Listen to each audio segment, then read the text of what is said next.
You are tuned in to episode 134 of the Goodfellas podcast. It's your boy G5 Jeff TV, aka G5, aka 5, aka the Guru. And I got my main man with me, Boxing First Vlog, aka the General, aka Blunt, aka Blunt Bayless, aka Mr. 1K. What's going on, big bro?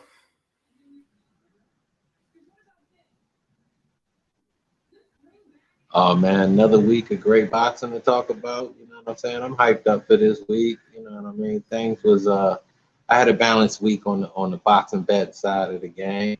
So you know, it's a big fight card, obviously overseas. You know, so a lot of ladies fighting this week. So you definitely got to do your homework on a lot of these fights. Don't be overwhelmed by these big favorites that you might see. So it's gonna be a good fight week, man.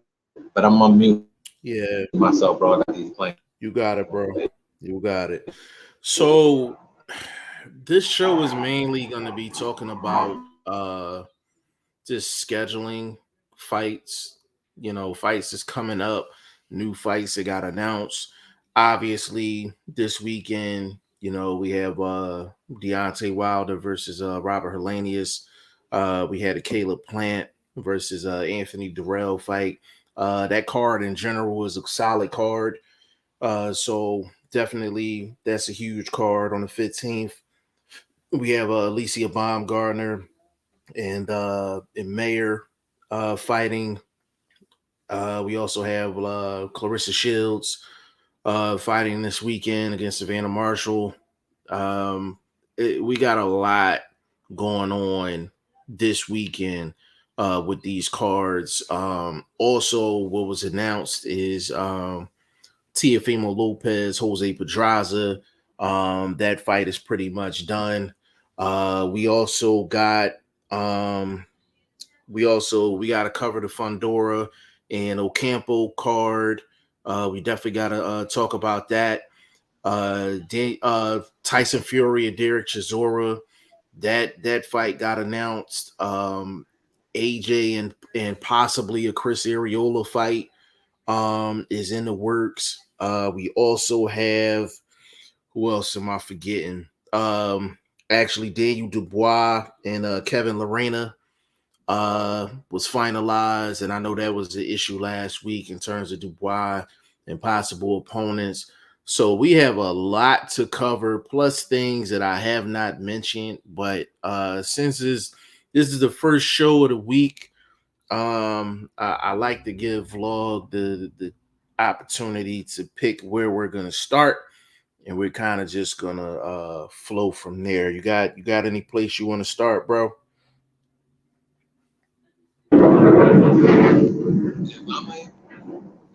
Because I got these planes over my head. I don't know, we must be at war or something, but yeah, the Army base real active over here.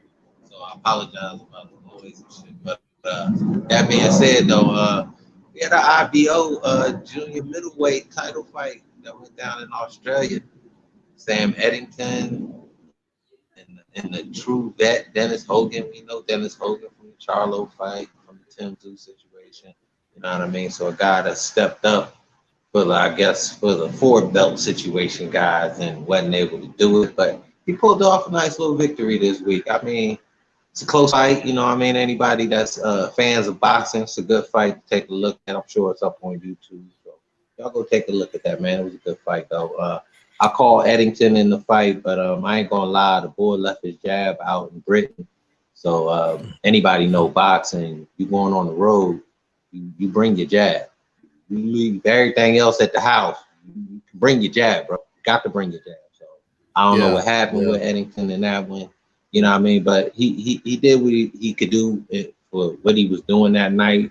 And if you like the way Hogan fought, I guess that you could win a title that way. You know what I mean? IBO, they still trying to make their bones in the boxing game, get some respect. But they keep on what they supposed to do. You know what I mean? We got Baumgardner representing them. So I think we got to start giving the IBO a little bit of credit for trying their best to put on some good fights for us and have some decent champs. You know, I had my dude, Emmanuel Tagu, representing him at the lightweight title a little while back. So, you know what I mean? Again, they a good good organization to, keep an eye on as far as some decent fights and You know what I mean? Being fan friendly type of fights. Yeah, yeah, it was definitely a solid fight. I mean, it was a solid fight on paper too. You know, even going into the fight, you know, two guys, similar levels, you know, action guys. So I was expecting nothing less than a quality performance from both guys, and they both, both delivered a good fight. And we're, anybody that's a boxing fan knows we're not guaranteed a good fight every time out. You know what I'm saying? So that was good to see. As far as that's concerned, as far as the IBO situation, uh, the IBO is definitely getting more traction. And for the people that are not hardcores, um, generally speaking, you're only thinking WBO, WBC, WBA, IBF. But when you really dig into some of these belts have a lot of meaning in regards to rankings. A lot of these belts and organizations represent a certain ranking within the big bodies. So it's more than just the four main ones. So I need for people to open up their eyes to that. These regional belts are important as well because they all lead to something. As long as the belt leads to another opportunity or it leads you somewhere in the rankings, then it's a legit belt for what it is. You know what I'm saying? We all understand the four main sanctioning bodies is the tippy top, but the thing is, we've called all four of them corrupted at one point. So why not give the IBO some type of love or some of these other regional belts that, as state titles and things like that? Boxers go through progressions. They have to win these regional titles and these state titles and these IBO belts to even get to the WBCs, the WBAs, the WBOs, the IBFs. And I'm just to the non-common fan, I'm probably just talking a bunch of stuff, but I'm like to my real ones out there, y'all know I'm kicking facts. You know what I'm saying, for sure. So we Can got to I keep can our I eyes can I open. chime Everything. in real quick? Go ahead, bro. Let me just say this. At one point, the WBO was the IBO. At one point in boxing, let's be serious. Like the WBO had been around since the historic days of when it was just like the WBC, the IBF, WBA. Come on now, like the WBO came along, they put their stat flag down, they put on good fights, they sanctioned good fights, and they built themselves up to be a solid representation of a boxing organization that has a valid title. Now it's one of the major four. So you know what I mean? They was at some point there's a hierarchy even in those four. So Correct. as Correct. guys Right. like the IBO make their bones, they you know what I mean? That they're going to be able to come knock at the door and say, look at the fights we putting on. Y'all got to talk to us. You know what I mean? You got to give our representatives a shot. So like you said, that's just these guys are making their bones, so to speak. Yeah, and at one point, even the WBA, I remember when Connor Ben, not Connor Ben, Nigel Ben, and Chris Eubank Sr. I remember a clip. They had an actual, like, it was almost like an interview, like on one of their national TV shows, and they brought James Toney in, and James Toney was in the gym, and he was talking about the WBA belt, and he was like, "That's not even a legit belt." So back then, even the WBA had, did, like you said, there was a hierarchy within the four. Like the WBA was definitely the least out of the four at back in the day. And then to take it even further than that, you have the WBO. A lot of people say that the PBC doesn't acknowledge the WBO. And I'm like, I find that ironic because it's just a couple of people that had the WBO belts that PBC don't want their guys exposed to. So, you know what I mean? If PBC had an I opportunity mean, to but get their you can look guy, at mhm. Go ahead. yeah, no, go ahead, finish your thought. My bad, I didn't mean to turn Yeah. you off. So the Apologies. thing about that is, like, if PBC gave if a PBC fighter was given an opportunity to fight for a WBO belt, they wouldn't have a problem with it. You know what I'm saying? Like they wouldn't have a problem with it at all. Like they're gonna put the guy in there. But we know these promoters and things like that, like they have relationships with certain sanctioning bodies. And that's why I say that give some of these other sanctioning bodies an opportunity, because we know that Don King had a certain sanctioning body in pocket. We know Top Rank has a certain sanctioning body in pocket. We already know PBC has a certain sanctioning body in pocket. We know certain fighters have a certain sanctioning body in pocket. So when you have these IBOs and these state and regional titles on the come up, I'm not going to ignore that, because I'm like, who did you beat to get that? What path did you go through? It's about the path. It's about the journey. You know what I'm saying? Everybody just talks about the belts, but it's about the journey. You can be 10, 15 and 0, and you can have no quality wins, but you can have a guy that's 9-5 and they got several bodies on their resume. It's about the journey at the end of the day. Go ahead, Flo.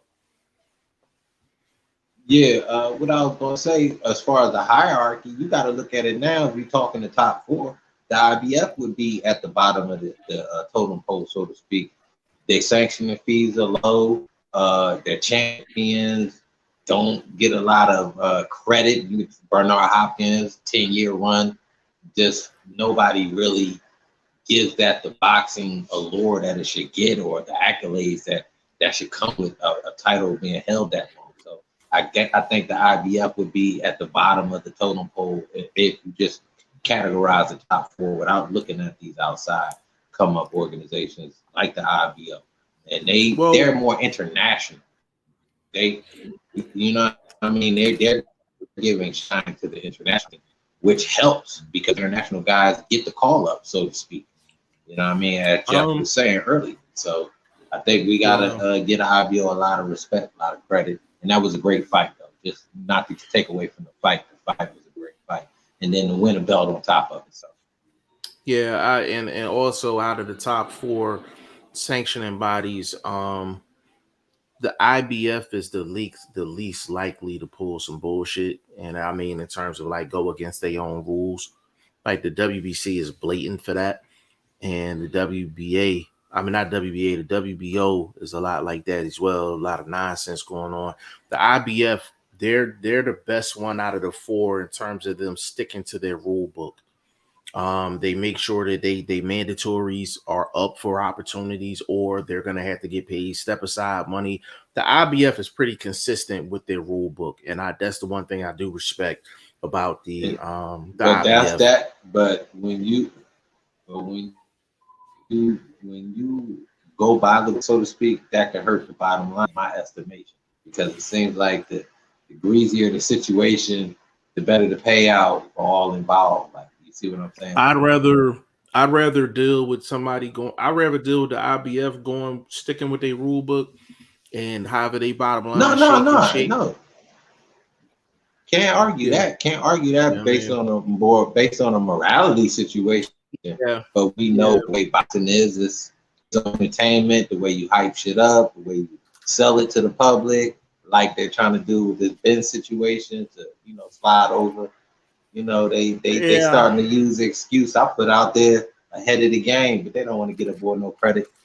What was that, bro? Man, supposedly him and his girl was trying to have a baby. I just did it as a non-excusable reason, but not that these mainstreamers was gonna run with it. And this is like late in the game, bro. This happened over a week ago. Y'all just getting on this. Man, y'all gotta catch up, man. This was said. This was said in episode 132. I want to say 132, but it was said last week.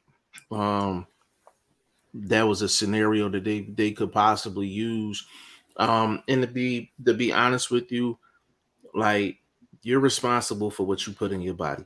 It's just point blank period. Like it's like you're responsible for that. So even if it was an honest mistake, you still got to take the punishment for it. And I just find it ironic that a lot of boxers are actually using the same excuse. You know what I mean? And I might have to show you this off camera, but Chris Algieri had a real interesting take on the whole PEDs, and you know he's a nutritionist, so he had a real interesting take on PEDs. I know he was talking about EPO. Go ahead. He had something to say about it. Van Dern or Van Diem or whatever his name is. He lost to Ben. He had something to say. I mean, these dudes that lost to him, I'm gonna be honest. If he wasn't on nothing, he rolled out the bed, he gonna beat their ass in the front. So I can't really hear these guys on the backside, like not guys that just was gonna be outmatched. Just based on the scenario, what's going on the landscape, you just outmatched, bro. You're not here to win anyway. So you see what I'm saying? Like you had that against you without this dude being on the juice. So just saying. Yeah. You'd have had to have a Kiko Martinez night. Yeah, and you have to factor that in as well, as far as just anyone of that level saying that, because you gotta preference your words correctly. It's like, okay, regardless, I'm the underdog in that fight. Regardless, he might have won anyway, but it didn't go make your point. You know what I'm saying? Like, but I know Chris Algieri was talking about EPO, and then he was talking about a lower level of it was a testosterone that you can use, but it's like on a lower level, like it's real hard to trace.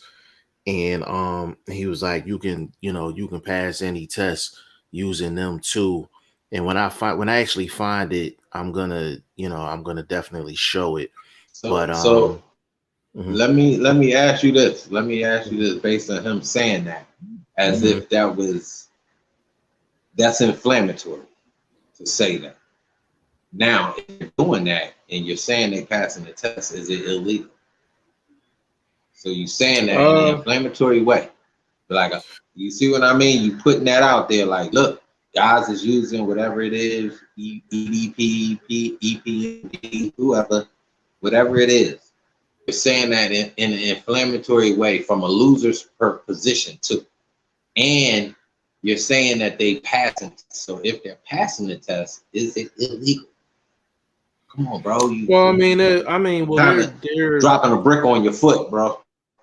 well, you I don't know. can mention it. You can mention it both ways, because it's like, um, bottom line is, I'm like, the testing is just not good enough.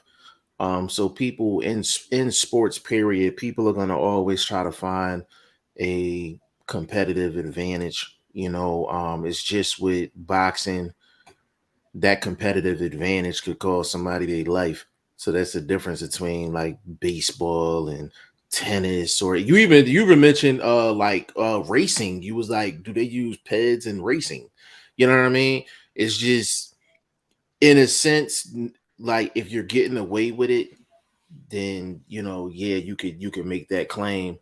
But at the same time, it's like, if you know you're doing it, and let's just say your guy gets paralyzed or some shit like that, but you passed the test, I'm like, you know what you was doing. Like, you know what I'm saying? Like, you know what you was doing. But So it's really you just, see, that's my point. But that's my point. You asking an immoral society to be moral on just one specific incident, when the landscape of society is immoral. Because if it was so moral, we wouldn't even be talking about this. We would really be talking about it in a microcosm, but we talk about it well, across the landscape of sports. So yeah, I think it goes back to who you are as an individual, to the way the public is in general. Like, maybe just the world is full of a bunch of cheaters, a bunch of line oh yeah, pushers. for sure. You know Like, what I that's the mean? thing. Like, there's no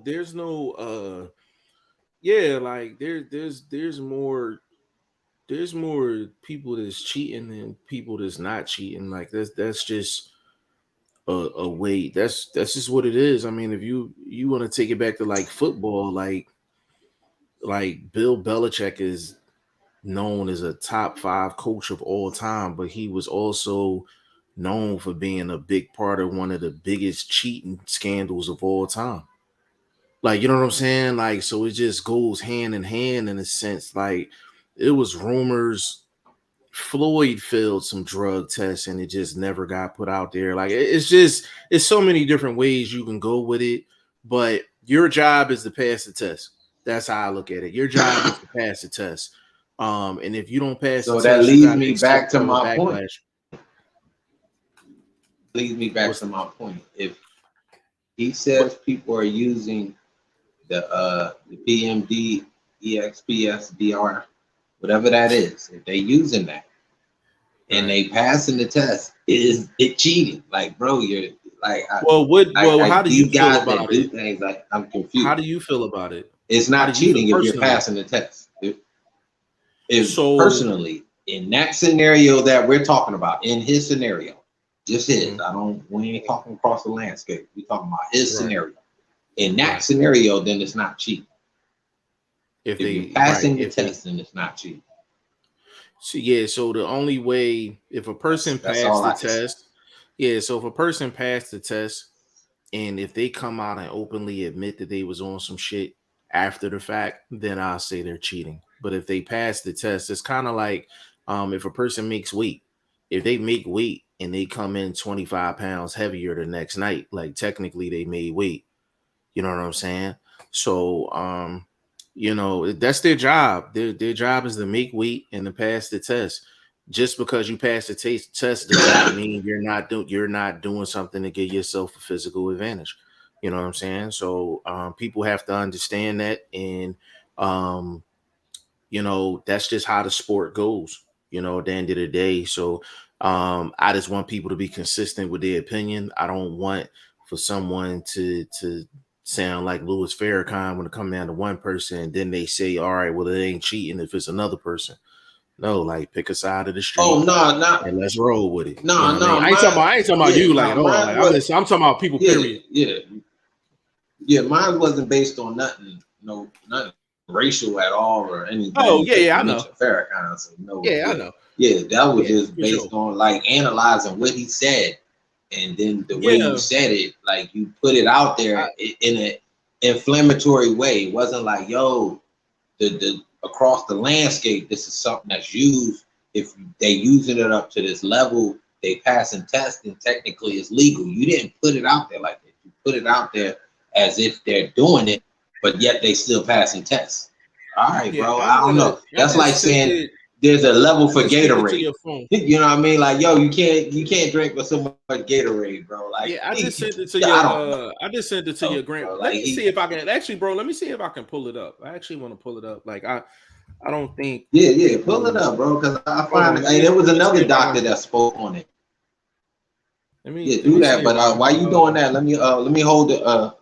While you doing that, let me hold the conversation real quick. There was another doctor. He was on Instagram. He had a Islamic name, so I don't want to brutalize his name, but I'm sure if y'all scrolling through them boxing streets, y'all come across it. He's saying the hours are 11 to 6 and inside your dwelling. So that means you can't get the door knocked on by UCAD or any American boxing independent or commission-based boxing testing organization or VADA. They can't come to your dwelling between 11 and 6. That's a 7-hour time span. He also added, based on that time span, that there are things that guys use in between those hours, and then to top it, they do drainage sort of things that distill their system. So he's like, guys pushing the limits across the board. If they're getting away with pushing the limits, my question to the general public is that cheating? If based on the rules set in front of you, you get through those rules, you win or lose or draw, whatever the outcome is, you got through those rules based on whatever you use. That's just you. Right. That's your body. I ain't got to watch you shit everything out on the toilet. I don't got to watch breast milk coming out your chest. You know what I'm saying? And you got a 6-pack. Like, you know what I mean? Like, Right. I don't gotta Right. see none of that. So that's up to them people. But I'm asking a real simple question just because you got me on this thing now. I ain't even know nothing about how Jerry added that. I heard he originally was complaining, talking about, well, yeah, he had been heard in the boxing streets that the bull was dirty. Well, I'm just saying, you still took the fight, bro. So it meant your life was not more important than that bad. He will live that life where that. Well, he didn't say Ben specifically. I'm gonna play it. I'm gonna play it, and then we can kind of just we can. No, not with this one you're saying. Originally, oh, this you is talking about a another hold one? on, Jeff. Another one. Not the one you're talking about. The boxing scene interview right after the situation dropped. You know, you got these mainstream people. They doing their homework. They in the streets. They talk. They obviously reached out to former opponent. I said him and the Verdine, that guy. They were two fighters that obviously were spoke to, and they had their points of view based on it, talking about maybe, you know, would have been a different outcome, is what the Verdine dude said. He's a British fighter, if anybody don't know. Oh, you talking about you know, Chris Van Heerden? You talking about Chris Van Heerden? Whatever. Yeah, Van Deerden, Van Heerden, Van Diem. I don't know this motherfucking name. He trash anyway. My point being is, you talking to these guys on the aspect after the fact, but these dudes still took the fight. Why? Because it was about the bag. So I can't hear a dude like Chris Algieri come back and say, well, okay, look, this is something that these guys is using. Oh, are you using it, bro? Because you kind of, you know what I mean, you got the Baywatch little vibe going on, you know what I mean? And I know you are OG, you pushing 40, bro. So I'm just saying, I'm just asking a question since you putting the information out there. Are 100% you all greens and veggies and shit like that, bro? You know what I mean? I'm just asking the question, bro. So you got these dudes that are doing that. Now, from the doctor's aspect, he's probably shooting where he understands medical fact because he knows medicine, he knows that type of stuff. I'm talking about Algieri being a fighter, being somebody that took a fight against a guy he said was in the streets about him being dirty. All right, motherfucker, you stood out on a plane over there, got your ass. So I'm confused, bro. But go ahead with the information, my dude. I'm just confused. I apologize to the audience if I'm being too practical. Let me actually play. I want to actually play the Chris Algieri clip. Hold on a second.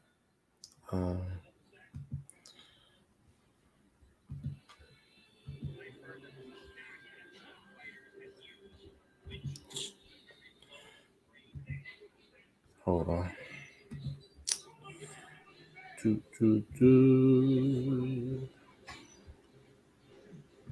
It was a stack. While you get them tech issues ironed out, I'm gonna go grab me something to drink. A very low grade testosterone upper that actually leaves your system. Jeff, you heard me? What is that? Really good when you're tested because you can flush it out pretty quick. Hold on, bro. I'm about to grab me something to drink. Oh, okay. All right. Well, while Vlog is going to grab something to drink, my guy Tree James in the building. Big shout out to Coach Tree. He said, "I do not want to see a trilogy with Fury Chisora. Same result, KO Fury." Agreed. I don't want to see it either. I just think that Fury just wanted to fight before the end of the year out. I don't know why, because he just got paid $40-something million. You know what I'm saying? I mean, $30-something million for the Dillian White fight. So I don't know why he's pressing the fight in December so much, but you know, hold on a second.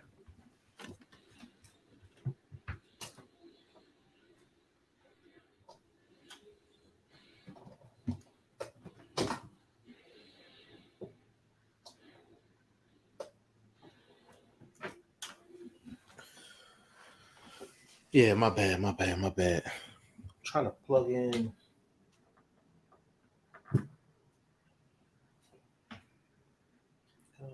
Now. Okay, it's charging. Yeah, so Tree, I agree 100%, man. Like, I don't want to see that. You know what I'm saying? Like, I don't want to see that, man. Like, and people talk about like quality of fights. I'm like, is it gonna be entertaining? Yeah, bro, my bad. Quality fight. No, you good. So let me play this real quick.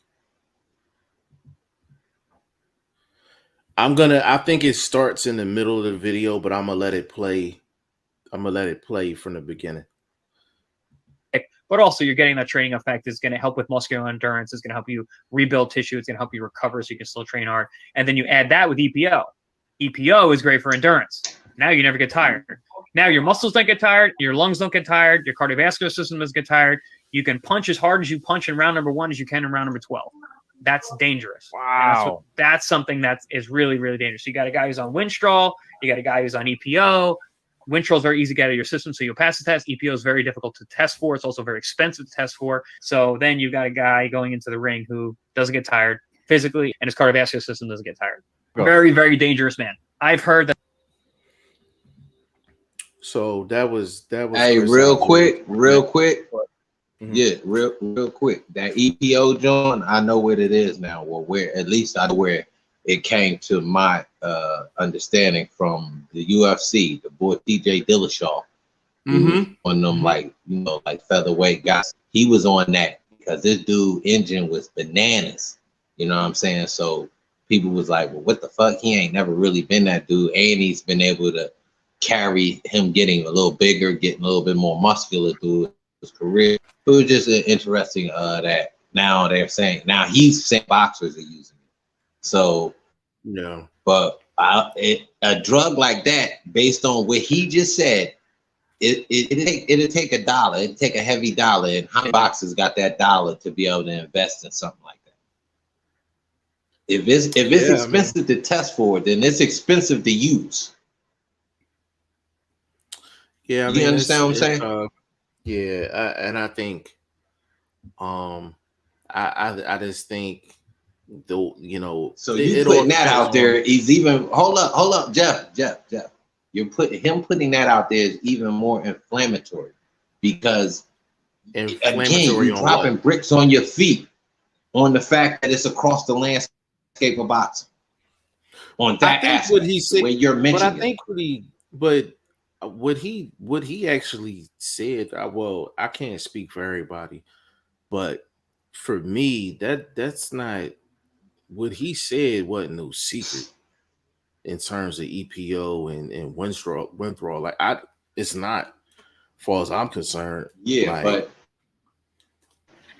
again, that's not a secret as far as the landscape of the higher level shit that is out there. But who is using that? That's more on the Olympic shit. Countries, people that run treasuries, they can make calls on that type of shit. Now, some boxer that's 15-0, he got the biggest fight of his career. He not all of a sudden gonna be able to reach out and find some EPO somewhere. So a boxer saying that in this realm, in this situation, to me is inflammatory, bro. I just find it inflammatory. And that's on top of you saying the word on the street was he dirty. Okay, bro, but you still took the fight and put your brain cells on the line. So you're basically mixing the interview that you heard versus what I just played you, right? No, I'm putting them in category. It's category. It came out this way, and then you're doubling down by introducing drugs that maybe the casuals don't know. So now you're just inflaming the situation across the landscape of boxing, bro. And then you're saying, while you're doing it, no, listen to me, Jack. Let me really clarify myself. While he's doing it, he's dropping bricks on his own feet. He's cutting his own tongue out his mouth. It's like, bro, you just bought out a drug, EPO, and you're saying that it's being used. Okay, you got to give me a context, bro. You gave me the context. You said it's a very expensive drug to test for. So that tells me it's a very expensive drug to acquire. So how many boxers are really using something like that? The top level guys? Okay, well, if the top level guys are using it and they're passing the test, is that cheating?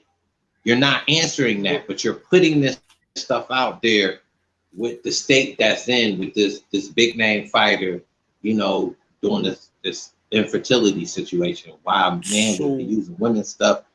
I'm confused. Well, let me ask you this question: Where do we draw the line between inflammatory and dropping bricks on your feet and really putting people on game and educating? We draw the line. I don't think he putting people up on game and educating, because again, you would have came out with that information. You wouldn't have came out and continue to pile on to dude that you took the fight. You said after the fight, word on the street was this dude was using. Okay, bro. So that word on the street wasn't after the fight. That word on the street was already on the street, wasn't it? Right, but you're talking about the clip that you wasn't it? But you're talking about the clip that you seen, right? You're not talking about the one. It's the same guy, Jeff. No, I understand it, bro. But the difference, the difference between the clip you seen and the clip I just played, he was referencing someone specific in the clip that you're talking about. The one that I just played, he wasn't referencing anyone in particular. Right. And I'm getting to that point too. I'm getting to that point. You didn't reference anybody. So your people know you as a fighter. Am I correct? Right. Correct. So you're referencing the sport of boxing and saying this particular drug is in the game, but you're not giving me a context of what level this drug is in the game. You did, but you didn't even understand. You gave me that context because maybe it's just me and I'm a little smarter than you think people are, or you think the hardcores are, who you really was talking to the casual, but you got hardcores gonna break it down to you, and you're gonna look at me like, nah, you reading too much into, bro. That's what you put out there. So I can only go off what you put out there. You said that the drug is expensive to test for. Mm-hmm. That gave me information without even really saying everybody can't use it, bro, but it might be out there. Just say that. Say that, bro. You're not saying that. You're just saying it as if, well, man, EPO out there, bro. So you know what I mean? Yeah, I mean, and I'm a boxer, so I would know. Listen. Hold on. We can even get even, and for the people that's listening, man, like we put a topic up just for the topic. We really don't know where the show gonna go. You know what I'm saying? Hold on a second. I just want to see something real quick. But y'all, anybody in the comment section, please tell me if y'all think I'm wrong for the way I'm analyzing this particular dude, Chris Algier, and the dude Van Deerden or Van Heerden, Van Sheerden, that guy. Yeah. Their response to the situation that Conor Ben found himself in. Well, the thing is, like, for me, I feel like two things can be correct. Do they are they in the best position to say something? No, because they fought them and all of that. So there's gonna be a part that make it look like they Saudi. You know what I'm saying? No doubt about it. You didn't take the no. Or hold up, I can analyze what you just said another way. They saw. Oh, well, let me hold on. Let me finish. Let me finish. Hold on. Let me finish though, and then go ahead and respond. Or they can be like that, you know, and they look salty, like definitely. But with Conor Ben being caught, you know, I'm very consistent with this comment vlog. The second you get caught, your whole career can be questioned. No matter the opponent, no matter the date, the time, the situation, your whole career can be questioned. So I think both of those things are correct. You can look at it and be like, yeah, Chris Van Heerden and Chris Algier is salty. But then you can also look at it and be like, okay, Conor Ben, like you done put your whole career under a microscope. So whoever wants to judge you, you can't even really blame them. You can't even blame them. But go ahead and respond to that, bro. Go ahead. I was just gonna say you could look at the results of their particular contest and say they were salty, or you can look at it as the fact that it was just a payday for them. That's, you know what I mean? Agreed. And if you're gonna be in there for a payday, bro, that's not good for boxing, bro. Like the opportunity of a payday, you're supposed to fight for. To get the payday, you're not just supposed to wash your hands of your principles. If you have principles for a certain, you know what I'm saying, you standing on your 10 toes about a certain particular contract agreement, then stand on that, bro. Yo, I need this nigga pissing in front of me. You know the sad thing, bro. Something, bro. Like if you, let me respond to that. Let me tell you the sad reality of that, bro. Let me tell you the sad reality of that. There's a lot of people, and it's boxers. Big shout out to YSM Sports Media, man. He said, I think they are justified in their feelings. Yeah, and like I said, YSM, I think two things can be correct. You can look at it as they being salty, and you can also look at it that way as well. What I will say is this, though. What I will say is this, and there's different versions of stacking the deck in the sport of boxing. There's different versions of stacking the deck. To be quite honest, there are guys that have opportunities to get at a bag, to get at some money, and they can't afford to get the VADA testing. Like that's a fact. They can't afford it. So you take somebody's purse, right? Let's go vlog. Let's go middle of the pack. Let's go middle of the pack. Let's go, let's just say a guy making $75,000, right? Making $75,000. Nothing's taken out yet. Taxes, your corner, expenses, the whole nine.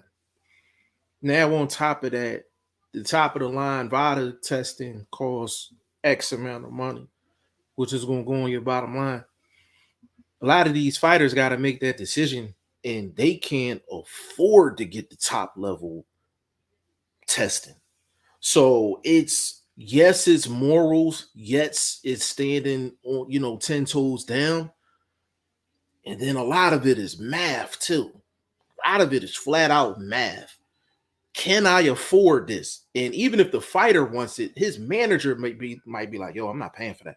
The promoter might be like, yo, I'm not paying for that. So it's a lot deeper than just principles and morals. Like, unfortunately for these fighters, when it comes down to getting the top level testing. And on top of that, bro, if your opponent, so if you're the B side, right, and you want the A side to test, if the A side says no, either we're going to take this type of testing, which could be very low testing, or it's no fight, B side, what you going to do? What you going to do? You know what I'm saying? What you going to do? And that's the unfortunate truth of a lot of these dudes. All right, that I don't understand. How is it that the fighters get to stipulate that? I thought that's a commission-based situation. Whatever commission fighting under relegates the testing procedure. No. That's not true. So what is the commission there for? Ain't they there for the health of the fighters? Isn't that part of their program?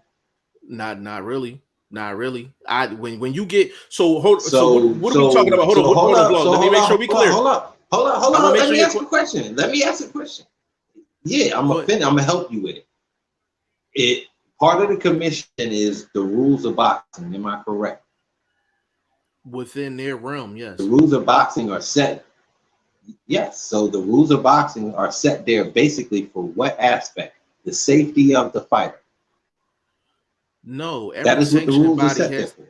No, they make their own rules. That's why they call the boxing the Wild Wild West. Everybody makes their own rules. Yeah, but the base rules are the just same. Safety of the fighter. You got 3 knockdowns. You got refs that stop fights. You got things like that. The safety of being able to throw the towel in. Things like that. That's the safety of the fighters. Am I not correct? Yeah, but those are basic boxing. So now, when drug testing is something else. Yeah, so that's a different category. But that's still safety of the fighter. Am I not correct? Yeah, you just mentioned that you could lose your life in there. Am I not correct? But you're mixing the two. Testing is completely different from everything you just said 5 seconds ago. I'm telling you, it's testing. Testing testing has nothing to do with safety. I'm not saying you're wrong on that. What I'm saying is the decisions that are made it's a whole different category. 3 knockdown rules and things like that. All of that is safety of the fighter, but each state has a different set of rules. Each state has a different set of rules. When it comes down to testing, is a whole separate category. It's a whole separate category. You don't have to do VADA. So in that category, so yes. that's my point. I want to ask you this. So testing is based on the gambling aspect of the sport. What you mean? If there's no reason to test or acquire these dues to say you can't use this, that, or the third, right? There has to be a reason for that.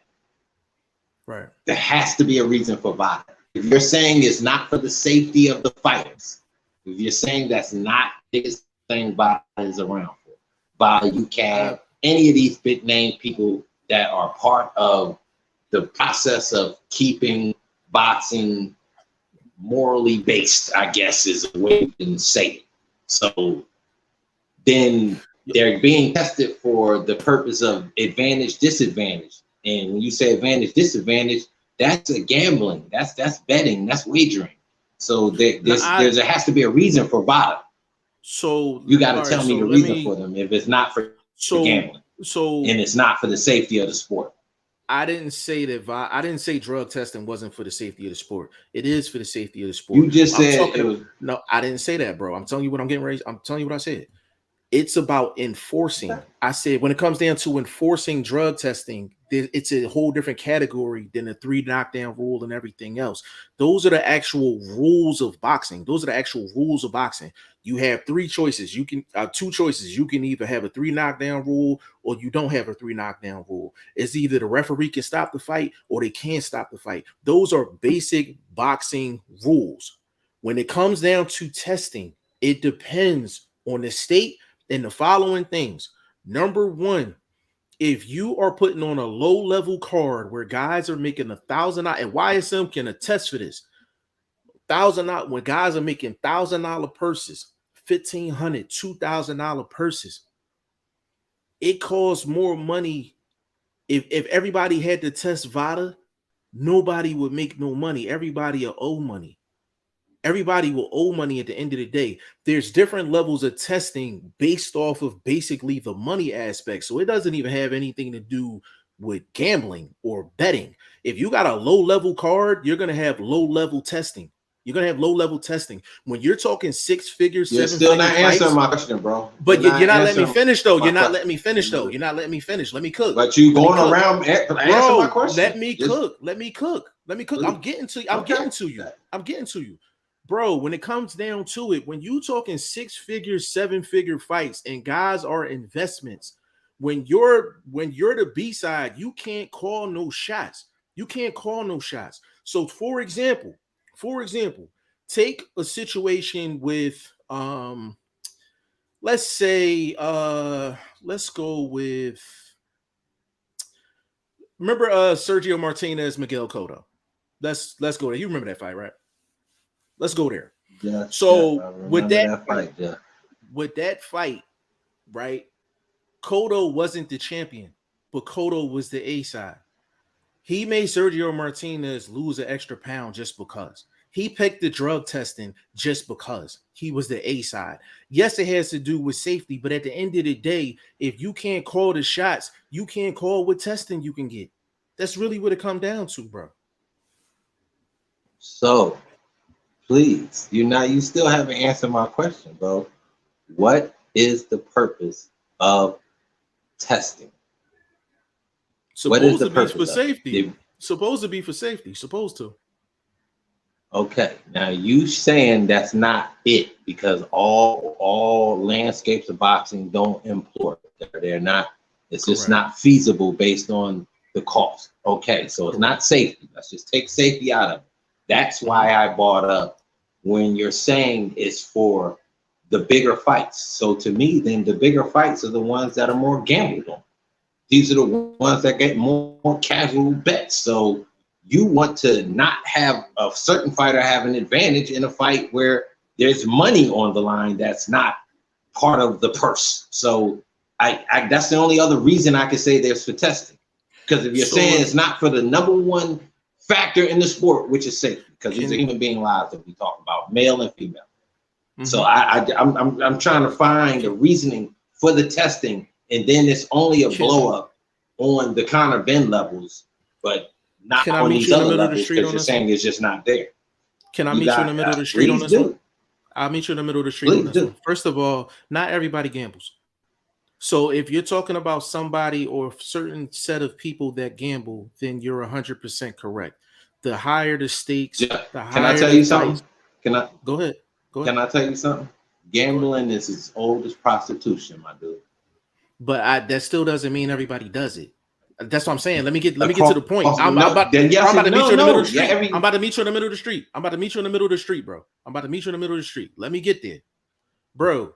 Not everybody gambles. I don't care how old it is and how long it's been going on. Not everybody gambles. So if you don't gamble, then that's not going to be a part of your equation. For the people that gambles, then you're 100% correct. I would agree with you 100%. For the people that do not gamble and they look at these fighters as let's take everybody out. Okay, let's take everybody out. Are the two fighters not gambling? What do you mean? Are they not gambling on a win or a loss? Are they not gambling on a win or a loss? And you're saying in the fights, testing,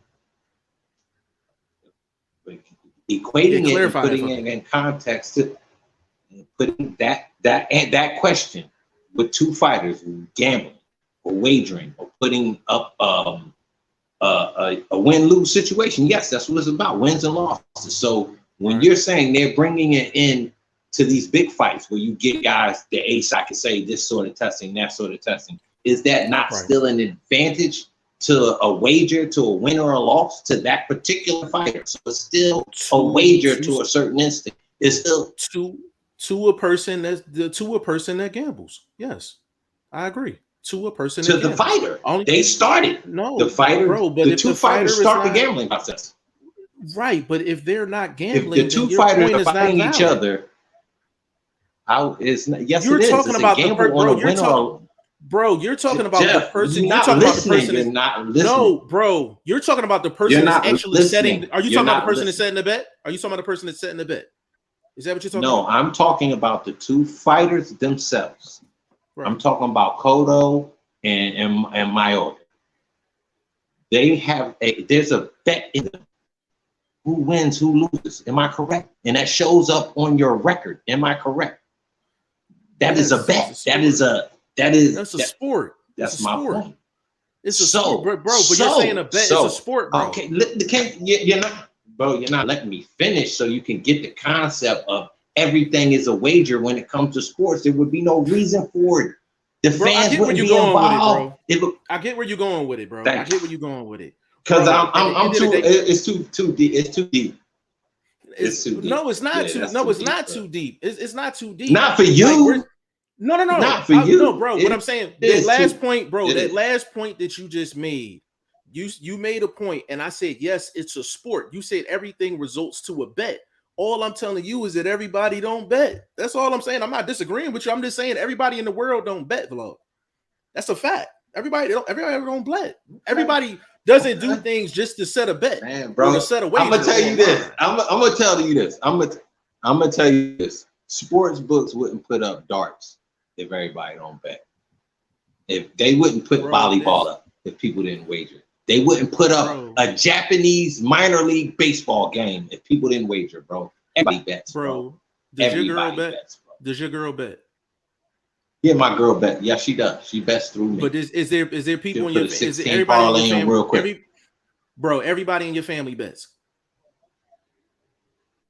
Yeah, we bet. You telling me everybody? So you talking about everybody in the world bets? General bets. That's the only point I'm trying to make. General bets. So you in general, we grew up betting. We grew up wagering against each other. What are you talking about? Okay, so we did that as kids. Bro, I'm telling you, my family, 90% of the people in my family don't bet. I ain't saying there's not squares. I ain't saying it ain't no squares. I ain't saying ain't no squares. I'm not saying there's not squares in the world. But in general, everybody, the lottery, people play the lottery that you saying, I guarantee people in your family play the lottery. So that's betting, bro. It's betting. But and something we came up with. So big shout out to the ancestors. We're talking about, bro, but we're talking about betting on boxing. We ain't talking about the lottery or none of that. We talking about betting it's on the boxing. Same concept, bro. No, it's the same concept. Betting is betting. You can't, bro. You betting can't bring up vlog. You can't bring up concept when we talking about something specific. We talking about boxing specifically. Yeah. We're not talking about the lottery. We ain't talking That's about the context. We ain't talking about that. That's the context. Betting, okay. Betting on boxing is the same context in betting, period. That's the context, betting. Okay. I wager you I can beat you and running down the street. I wager you I can eat my cereal faster than you. We did this as kids. Everything is yeah, bro. Boxing first vlog, betting on boxing. Go check him out. Yeah, bro. I'm telling you, that's what he wanted. That's what he wanted. My point being, no, that's what he wanted. That's what he was getting at the whole bro. Betting on boxing first vlog. Bro. Check him out, bro. No, bro. All I'm saying is, bro, check me out.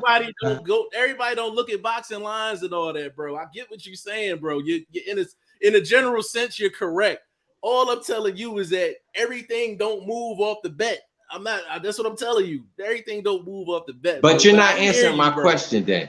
Okay, so why would the A side stipulate any testing if it wasn't an advantage towards a win? Towards a win. If it wasn't something that was going to help them win. No, that's the main reason why. That's the main reason why. If I'm the A side, bro, if I'm the A side, right, and I know I'm doping, and my opponent is the B side, they have no level or no way to call any shots, and they call me and they say, yo, either you take VADA or I'm not taking the fight. I'm like, nigga, you ain't getting the fight, and I'm hanging up the phone. And that's the reality. It'd be a dirtbag motherfucker that'll take that shit and put a fighter on mad blast for doing some raggedy shit, bro, like that. But 90% of that shit happens 90% of the time, bro. It happens 90% of the time. So 90% of these tough guys don't got no real backbone. A lot of them. Boxers are tough guys, but they don't got no. Go ahead, finish up. They don't got. Nah, they just don't. I mean, doing business, bro. You do business. You do everything stand up, bro.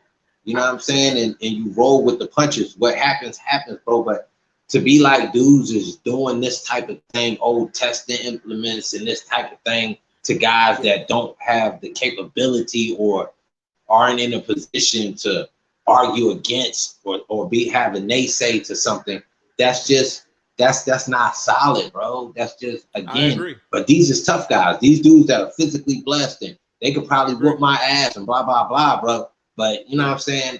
That part boxing, I agree with 100%. Boxing, that's all you can say, bro. That's all you can say is boxing, bro. I agree 100%. And you know the thing that's crazy, bro, is and I tell people this all the time, bro. Before we can get into another topic, but I'm gonna end it here, bro. You know the thing that's crazy, people.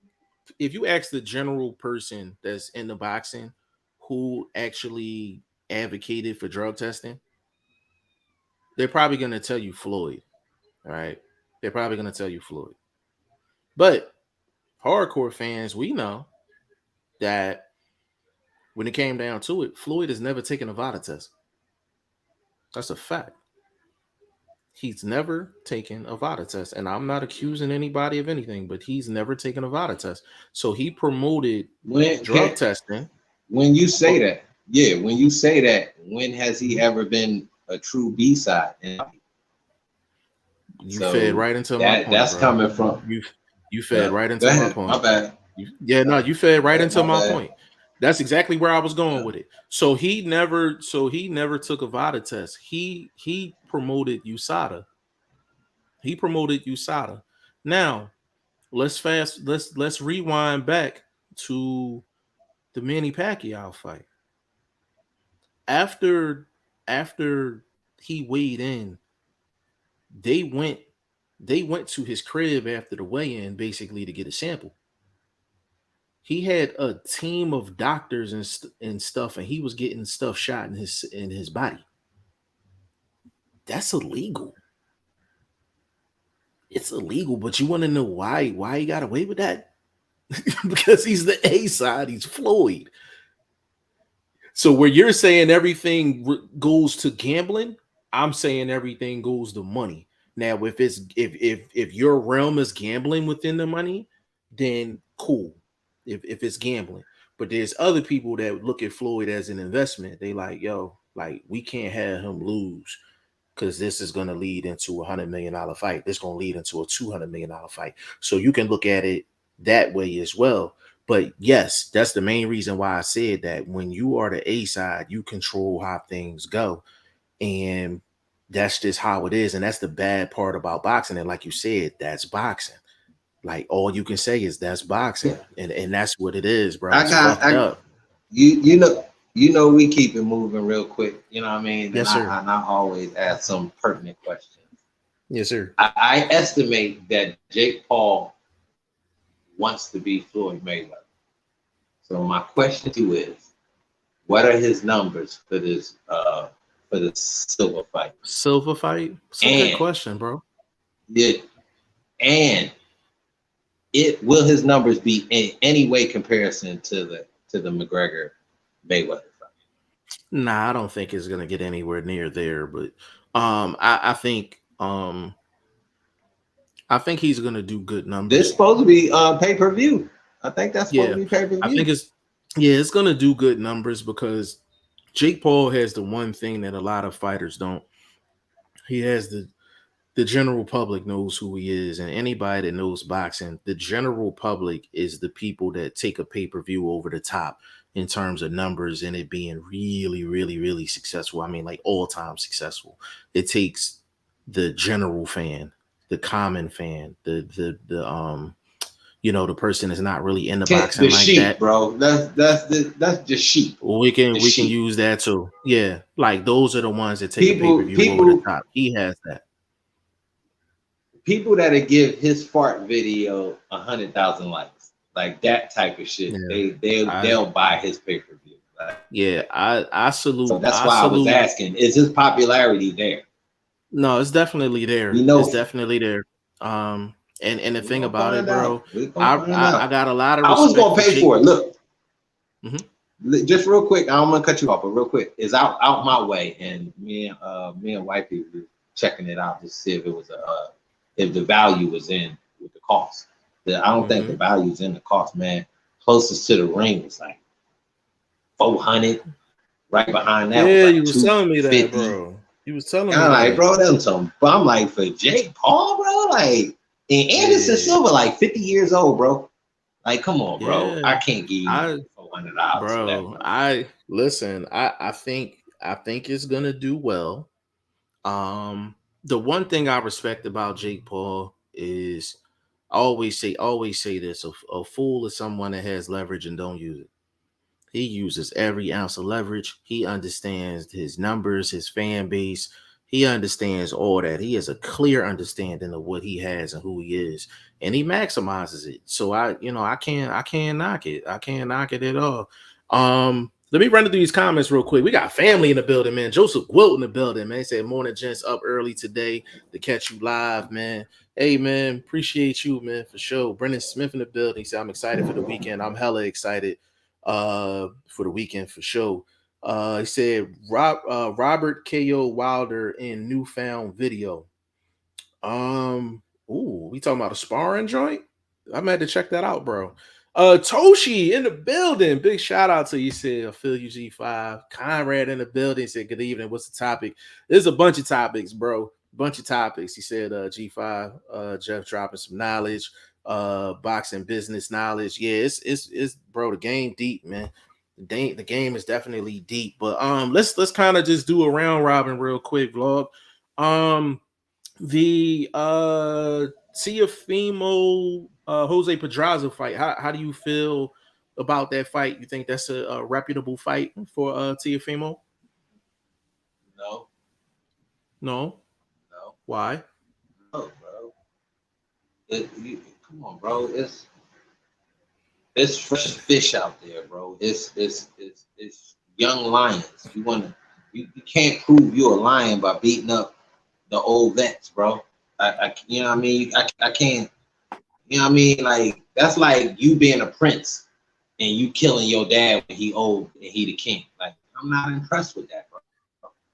Not impressed with that, bro. So you moving up to 140, why not are you not taking on one of them dudes that's been active at 140, maybe coming off a title loss opportunity at 140?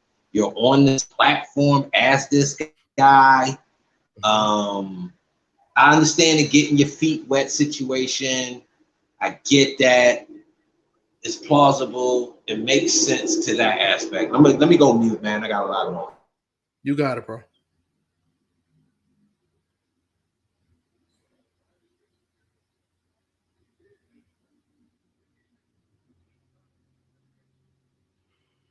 Yeah,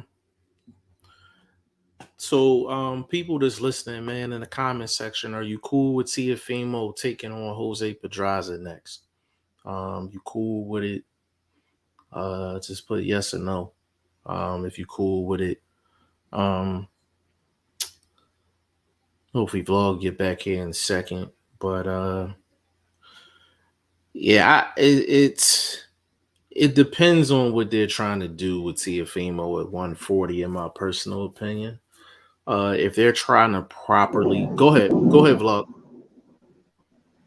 Now you telling me you couldn't make Jose Ramirez and Teofimo Lopez a pay-per-view situation on that ESPN Plus platform? They've done that in the past. We've already bought that subscription, but they have an inside pay-per-view. They've done it with the UFC on there.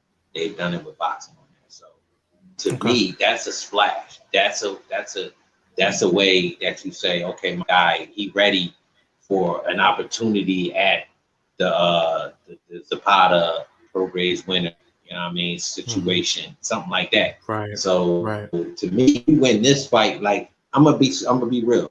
You're fighting a guy that went the distance with a guy that you knocked out. That's all I'm gonna say. So you tell me if that has value. Well, Brennan said no, he's not down with the fight. Me personally,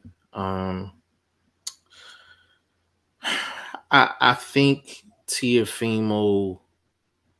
I think there's certain guys where once you get one fight at the weight, I think you can just go for the gusto. I'm not gonna lie. I think Teofimo is one of those guys, man. Like I don't feel like he needs multiple fights to get his feet wet. And when we say get your feet wet, now saying that, I'm gonna just ask you real quick. I'm cutting you off. Saying that, shouldn't that fight be bigger? No, agreed. And that's exactly where I was going with it. Like he's already had a fight at 140 to get his feet wet. There's some guys that I just feel like they only need one fight to get their feet wet. I feel like Teofimo's one of those guys. So I think he should probably look for a bigger fight than a Jose Pedraza.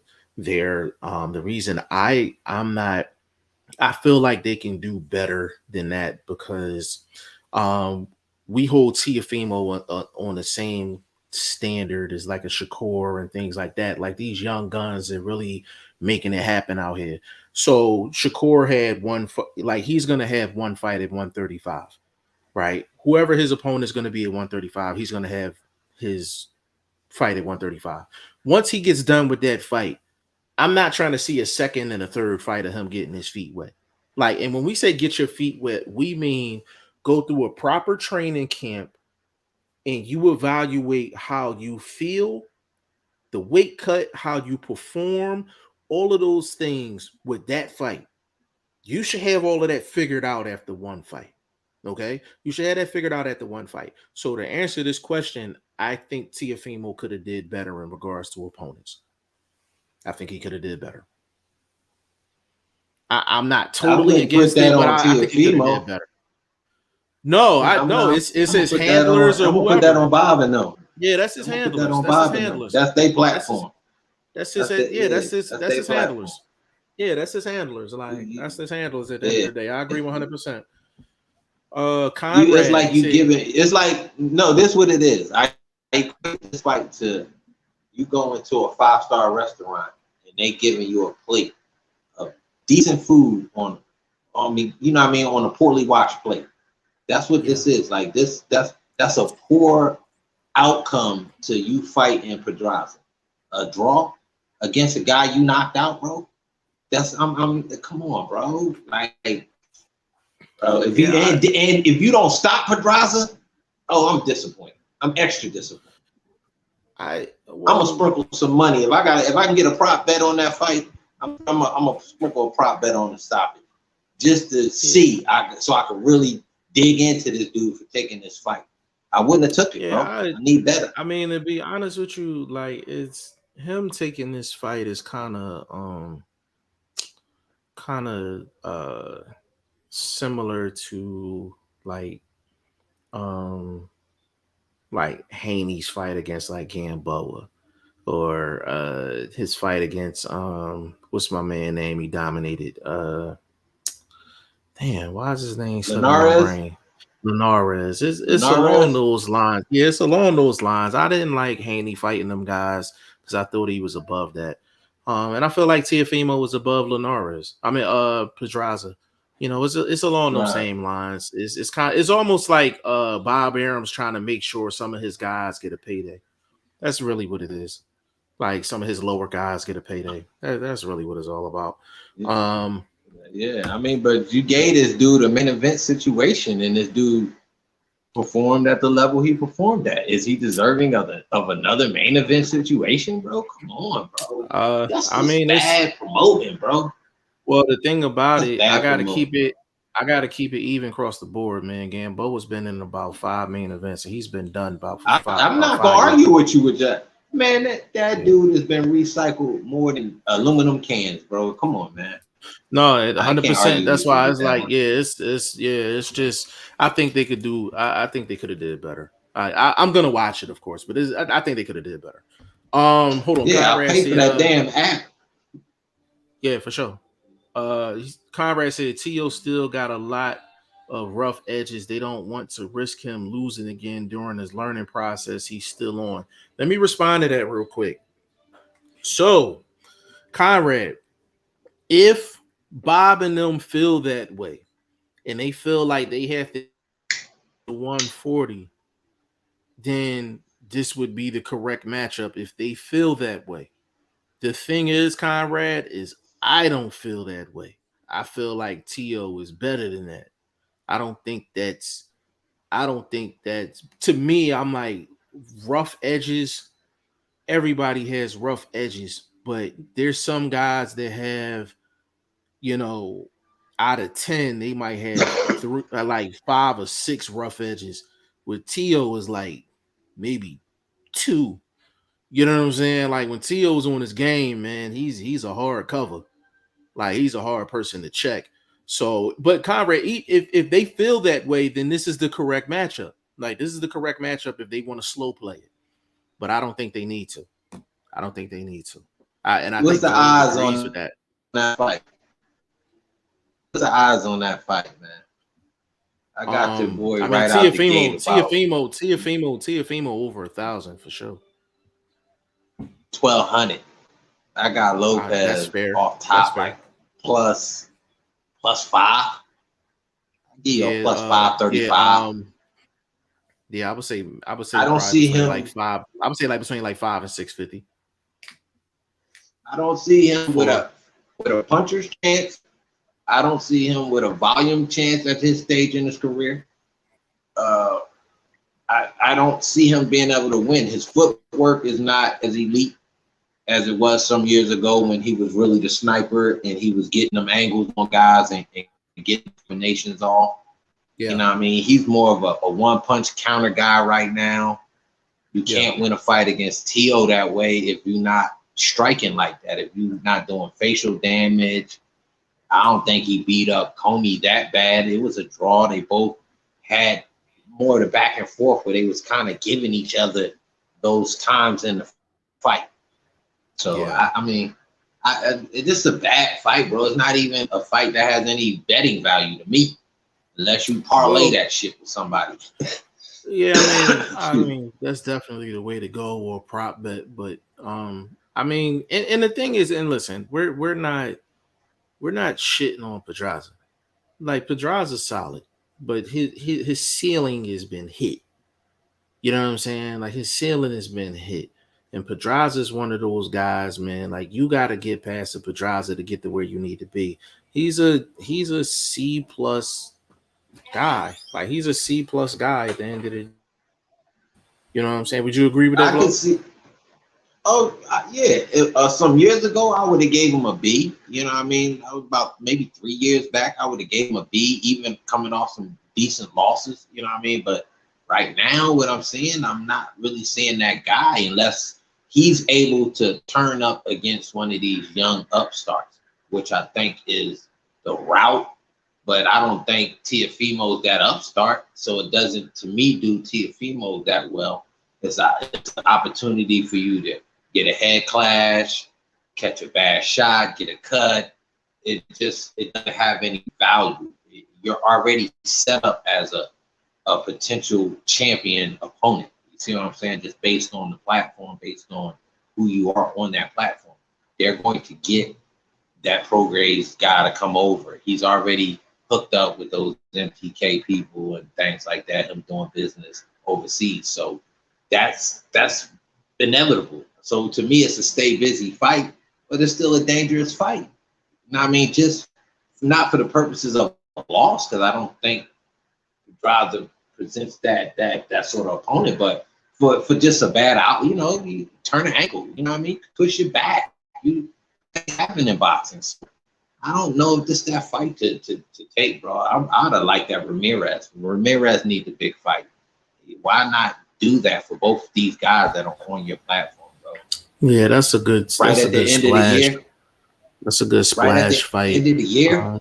Now, if they do that fight right after this one, then I'm cool with it. But But I then mean what it's the already champion gonna done. do? Who? Is the champion gonna wait? Prograis or Zapata? Are they gonna wait? That Like, fight or gonna be whoever's so gonna dead. To be honest with you, that fight probably gonna be physically taxing on both guys. Neither one of them probably gonna be ready to the summertime. Okay, I got you. Then So it that's at makes least sense to wait 6 then. months. Yeah. Mm-hmm. So basically, there's a stay busy fight. That's what it sounds like. A stay busy. That's what it fight. sounds like to me too, bro. That's what it sounds like to me too. So hopefully, nothing bad come out. You know what I mean? Hopefully. But can we talk about the ladies real quick? Can we talk about Yeah. the We're gonna get ladies that. Let me just run real through these quick? I comments know. real quick. Yeah. Let me run through these comments real quick. My guy T Finney in the building, man, says salute. Couldn't make it on today. Shout out to you and vlog. This weekend is a big one. I'll be on do not disturb time. That's a fact. Toshi, he said, yeah, it's all right. He said keeping them busy. Yeah, that's what we just said, Toshi. Just it seems like a keep busy fight. Brendan Smith, Tio versus Ramirez. That's a great fight, bro. That's a great fight. I hope hopefully they'll make that next. Yeah, hopefully they make that next. Pay-per-view with no belt. That's big. That's a big fight. That's a big fight. Conrad, he said maybe they don't think he is mentally ready for stronger competition. He just got his ass whipped by Cambosis, and his head coach is a crackhead. Well, the thing is this, bro. If people, the thing about that, Conrad, is do people on his team feel that way? The reason I'm gonna say no, Conrad, is because 140 is murderer's row, bro. There is no easy outs at 140. 140 is popping. If they wanted to hide Tiafimo, he'd have been better off hiding at 35 than 40. 40 is deep. Can I ask you a question real quick? You got 140, you giving them the splash, you're giving them the shine. Who's your boots at 140? I don't think there is a boots at 140. I do. Who? I think Montana Love is that boots at 140. Hell no. Man, you was tripping. Man, that boy. Bro, Montana Love doesn't beat Subriel Matisse right now, bro. I bet you whatever. I think he can outbox Subriel Matisse. I think he can outbox Subriel Matisse because Subriel Matisse has down moments, bro, where he shell up and he let dudes get combinations off. He let the boy. I'll bet you whatever you want. I I bet you mean, whatever but you want. Yeah, you got to remember your question. You got to remember your question. You say who's the Boots of the division? Boots is not losing to a Subriel and Matisse. No, that's my point.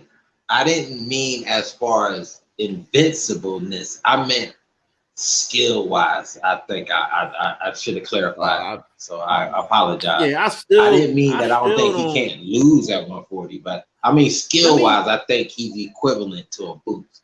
let Like me ask maybe a you. younger Crawford. I don't Maybe a think younger me Crawford. personally, I don't think so. But I like Montana. I like Montana. I just don't view him as high. Okay. Like Okay. Montana is a B All level. right. He's a B level fighter. This a gauge. Wow. So does he beat T.O.? Who, Montana? Yeah. No, he doesn't. He doesn't. It's 140. He doesn't. He doesn't beat T.O. I'm tweeting that right now. Bro, it ain't nobody, bro. It ain't nobody outside of Montana hometown that's gonna pick Montana over T.O. He loses that fight. He loses that fight.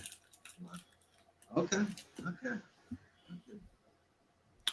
Conrad said, yes, 140 is dangerous. That is what I'm saying. Yeah, that's what I'm saying. Like, if they had really negative thoughts about T.O., then they wouldn't have sent him to 140.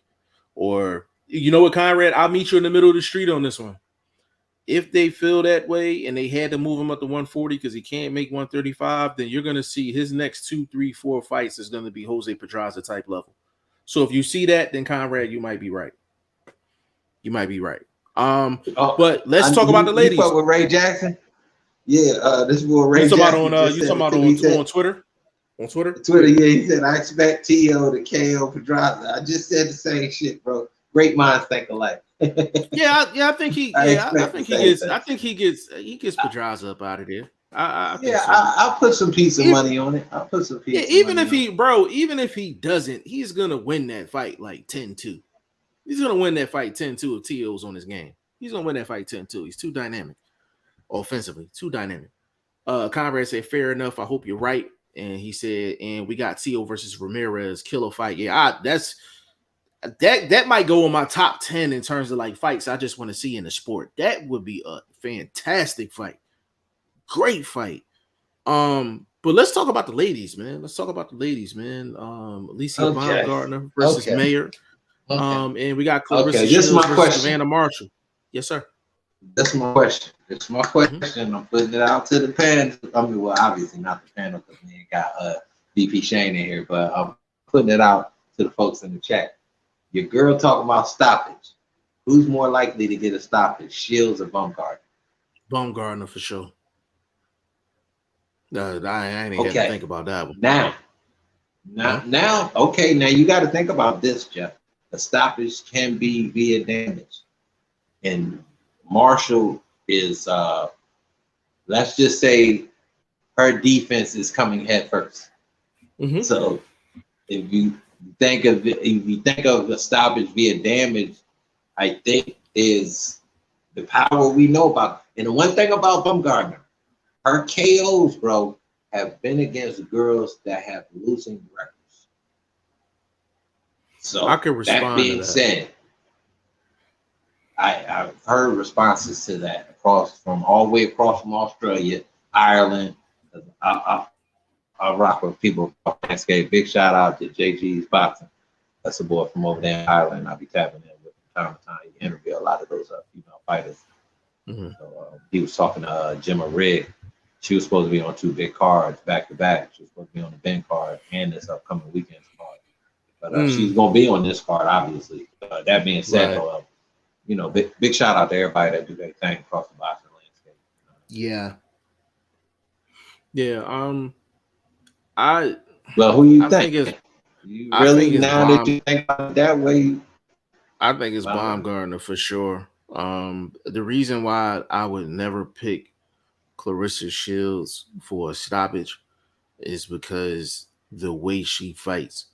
She's like she swings her punches correctly, but she's smart enough to know she can't take as many risks with Savannah Marshall. So even if she's having success offensively, it's not going to be over like a whole like 1 minute stretch where she can get a stoppage like that.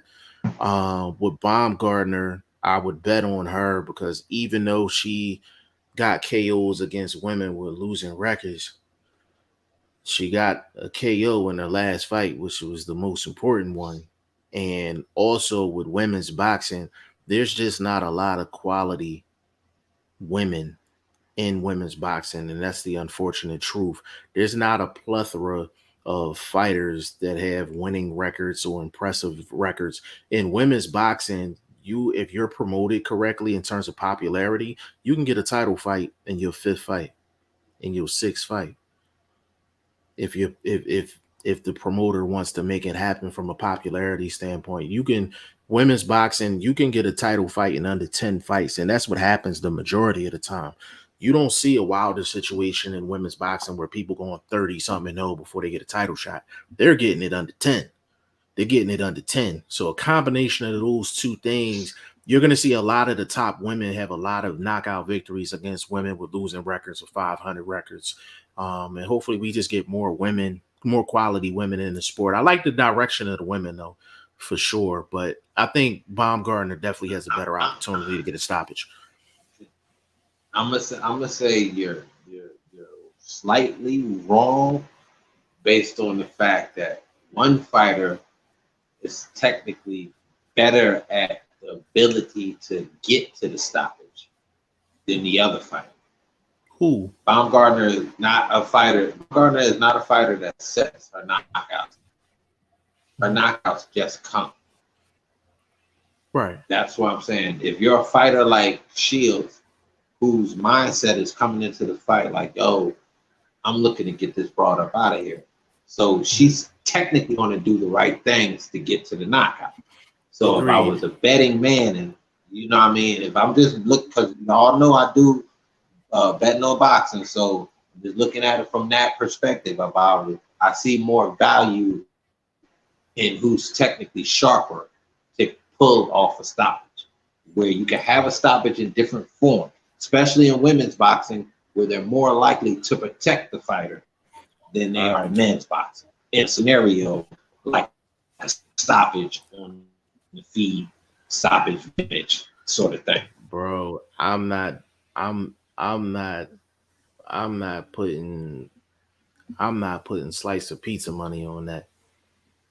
Me betting Clarissa Shields possibly getting a stoppage is like me betting Paulie Malignaggi getting a stoppage. If it happens, God bless him. I ain't betting it though. I'm not betting it though. I'm not betting it. If you don't time stamp this shit, man, time stamp this, bro. I need that. I gotta have that, bro. I mean, hour 27. Yeah, hour. Man, I gotta have that. You wrong. I'm usually the one doing that. I'm the one usually doing that. You hella wrong for that, bro. This T-Rex, baby, come on now. Bro, but look, the reason why, no, hold up, another reason. No, hold up. Now, we know politics in boxing. You go into, and I'm getting this from my folks because they told me about this in that situation.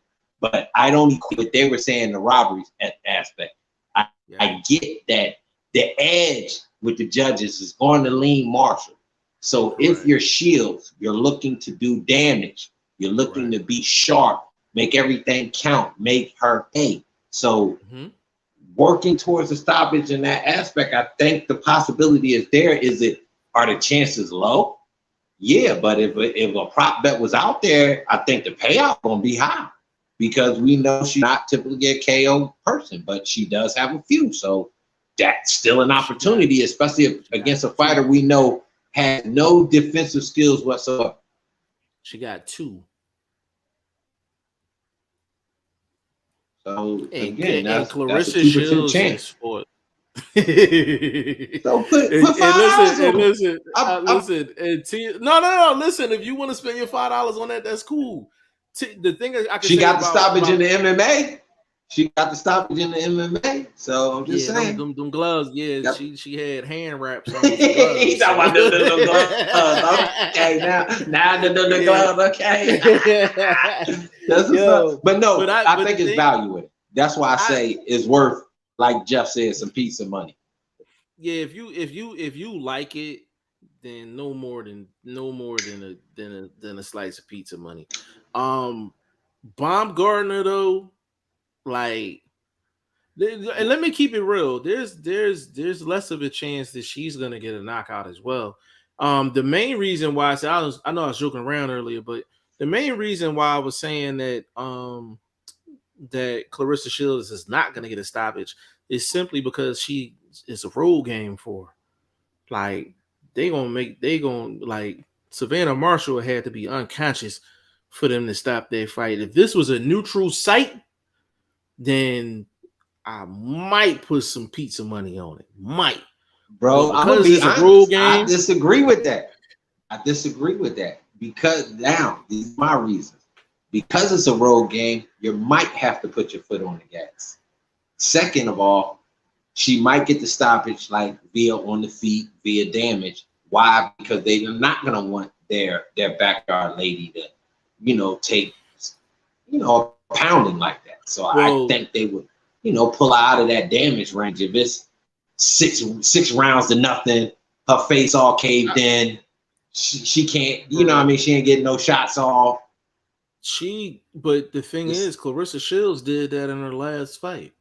Like, we were live for that fight. She beat that girl brains. Yeah, but I don't think she was looking for the stoppage. I think she was looking to be sharp. Having a stoppage with females is more of a mindset. And I think Baumgartner fights like she knows I need a KO. So she swings, precise, accurate. Her punches are very accurate for somebody that punches as strong as she does. She doesn't waste, like they're not, she doesn't have to pile them up a lot. Like, she gets that good one home and it's going to count. So, but with her situation with Meyer, I think Meyer's footwork is vastly superior to hers. So her ability to shoot the 1-2 and slide out the way is going to make it a tricky fight for Baumgartner. I lean Baumgartner because of the power. But I think Meyer going to pull it out. Y'all going to check me out on. I'm doing some work this week. She been fighting like quality competition her whole career, like, you know what I mean, even back in the amateurs, like, you know what I'm saying. So that's a real quality opponent right there. Like, if Baumgartner cheats the process in terms of working her way in a position to be successful offensively, she loses this fight. She can't cheat the process. Go through the process. When you mean cheat the process, you talking about Ocampo's performance? No, what I'm talking about. Just the fundamentals to get the work off. I gotta get to the guy. The difference between just based off of that example, I don't think Campos has really had the physical talent to pull off a game plan like that. I feel like Baumgartner does. What I meant by don't cheat the process is when you are a quote unquote power puncher. Sometimes power punchers, they don't go about getting the knockout the right way. Some of them swing for the fences and they just don't set it up. That's what I mean. I need for her to go through the process. I need her to go through the process. Bring proper jab, double jab your way in, up and down. Be smart. With the footwork. For me, don't go through the process correctly. For me, I'm one hand in there early. I'm not trying to get off both hands. I'm getting close. I'm rapping and I'm getting busy with one hand. I'm burning her energy that she wants to use defensively, because she's gonna want to get off offensively when she feels like I'm tired. I'm in a bad position. Because Myers is a technically sound fighter like that. She'll get busy if she knows you're up against the ropes and it's time to turn up. She'll get busy like that. She's got a few stoppages, on her feet type stoppages. She's not a power puncher like that. She got a couple levels to her game. She got a couple levels to her game too, man. Like for the people, that's why I said it's going to come in and just little bit mop her. That's not. That's why I said that. I think it's going to be a little bit tricky for her to get the stoppage. To be honest with you, bro, styles make fights, bro. To be honest with you, that might be the best style matchup of the weekend. That might be the best style matchup of the weekend, because it's not like Baumgartner can box. she's sharp. She's sharp. You know what I'm saying? Like, that's gonna be a nice chess match, bro. That's gonna be a nice chess match. Nice chess match. You know what I mean? She cool, bro. But I mean, as far as the fundamentals of boxing, bro, I think, and you gotta peep this. There's a height disadvantage, and you talking about the person with the height advantage and the jab as her key weapon. Another, strike against you when you want to break this fight down, bro. I mean, it's gonna be an uphill climb, but again, that power, she bring the power, bro. Power travels. I know that. I know people leave their jab at home, but I know power travels. Yeah, the power always gonna be in the suitcase. Eddie he did. Yeah, he was hitting Hogan pretty vicious in that one fight. So he left his jab at the house, which could have really won that fight for him. But that being said, I don't think Meyer is gonna leave her jab at the crib. She's pretty much I guess the home field person in this particular fight. You know what I mean? Yeah. But that being said, though, it's an uphill climb for your girl, man. I mean, I still think, just based on the skill perspective, you got a fighter that's sharper with her punches, as far as the two girls, Baumgartner and Shields, cleaner punching. Another fighter that's going to be more protected than Meyer. You know what I'm saying? I'm talking about. I believe that goddamn, what's the young man? Got a name already, man. Marshall will be more protected than Meyer as far as damage. Ref keeping an eye, doctors, the corner, things like that.